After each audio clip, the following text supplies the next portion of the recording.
Assalamualaikum warahmatullahi wabarakatuh. Pada kesempatan kali ini, akan disampaikan sebuah kisah teladan. Sebuah kisah penuh hikmah dari seorang yang begitu mulia. Kisah tentang kalung Fatimah Az-Zahra. Berikut kisahnya.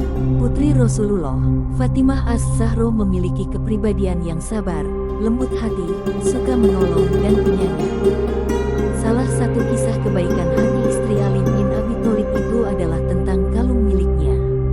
Suatu ketika, Rasulullah sedang duduk di masjid bersama dengan para sahabat. Tiba-tiba datang seorang musafir yang kehabisan bekal. Si musafir berkata kepada Rasul, "Ya Rasulullah, saya lapar sekali, berilah saya makanan. Saya tak punya pakaian kecuali yang saya kenakan.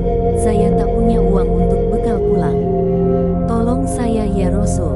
Rasul lalu menjawab, "Sayang, aku sedang tidak memiliki apa-apa untuk diberikan kepadamu, tetapi orang yang menunjukkan kebaikan adalah sama dengan orang yang melakukannya."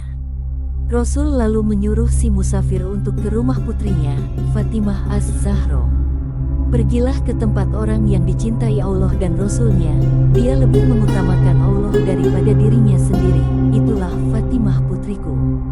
Kemudian Rasulullah meminta sahabatnya untuk mengantar musafir ke rumah Fatimah. Ketika di rumah Fatimah, ternyata tidak ada sesuatu yang layak dimakan. Fatimah juga tidak punya uang untuk diberikan. Fatimah kemudian teringat kalung hadiah pernikahannya dengan Ali. Dengan hati ikhlas, Fatimah lalu memberikan satu-satunya harta yang dimilikinya kepada si musafir. "Juallah kalung ini, mudah-mudahan harganya cukup untuk memenuhi kebutuhanmu," kata Fatimah. Musafir itu lalu kembali ke tempat Rasul yang sedang berkumpul dengan sahabatnya dan memperlihatkan kalung yang diberikan Fatimah kepadanya. Rasul begitu terharu dan tak kuasa menahan tangis. Putri tercintanya rela memberikan satu-satunya harta yang dimiliki untuk membantu si musafir itu. Salah seorang sahabat bernama Ammar bin Yasir mengajukan diri untuk membeli kalung itu. "Berapa hendak kau jual kalung itu?" tanya Ammar bin Yasir kepada si musafir. "Aku akan menjualnya dengan roti dan daging yang bisa mengenyangkan perutku, sebuah baju penutup tubuhku dan uang 10 dinar untuk bekalku pulang."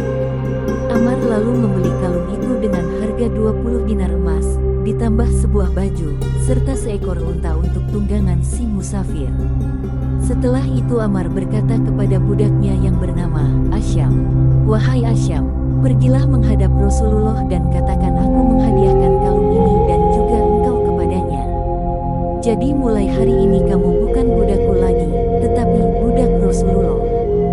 Rasulullah yang menerima pesan Ammar tersenyum dan melakukan hal yang sama kepada Fatimah putrinya.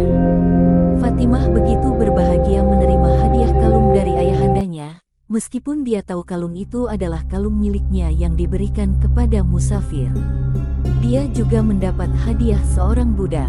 Fatimah yang berhati lembut bukan berbahagia mendapatkan budak, dia justru membebaskan Asyam dan menjadikan Asyam manusia merdeka. Asyam begitu gembira karena dirinya tak lagi menjadi budak. Dia tersenyum dan tertawa hingga membuat Fatimah bingung. Asyam lalu berkata, "Aku tertawa karena kagum dan takjub akan berkah kalung itu. Kalung itu telah mengenyangkan orang yang lapar, telah menutup tubuh orang yang telanjang, telah memenuhi hajat seorang yang fakir dan akhirnya telah membebaskan seorang budak," jawab Asyam. Masya Allah, kisah ini bisa menjadi pelajaran dan hikmah agar selalu bersedekah meski dalam keadaan sulit. Demikian kisah